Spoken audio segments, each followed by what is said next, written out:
Welcome to our channel. Today we how to configure Sentry for source maps in a React app step by step clearly. To configure Sentry for source maps in a React app, first, ensure you have a Sentry account and a project set up. Install the Sentry SDK in your React application by running the command npm install at sentry/react at sentry/tracing. After installation, import Sentry and initialize it in your main application file, usually index.js or app.js. Use the sentry.init method to set up your DSN, which you can find in your Sentry project settings. Enable the tracing feature by adding the traces sample rate option in your init configuration. To enable source maps, ensure you are generating them during your build process. If you are using Webpack, configure the DevTool property to source map in your webpack.config.js file. After building your application for production, you will need to upload the source maps to Sentry. Install the Sentry CLI globally if you haven't already, using the command npm install g at sentry/cli. Run the Sentry CLI to upload your source maps by using the command Sentry CLI releases new release version.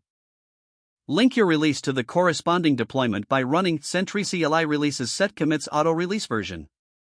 Finally, upload the source maps with the command Sentry CLI releases files release version upload source maps /build/static/js rewrite.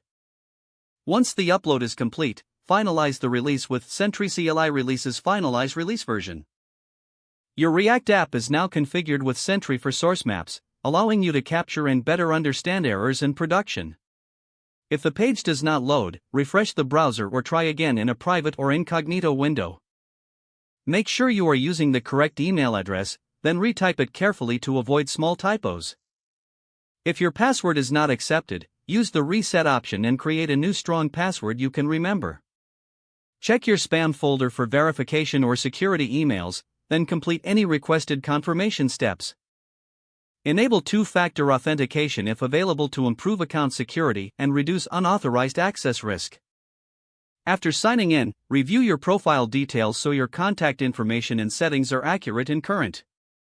If you see an error message, note it down and try again after restarting your device and internet connection. Log out when you finish, especially on shared devices, to keep your account and payment information secure. If the page does not load, refresh the browser or try again in a private or incognito window. Make sure you are using the correct email address, then retype it carefully to avoid small typos. If your password is not accepted, use the reset option and create a new strong password you can remember.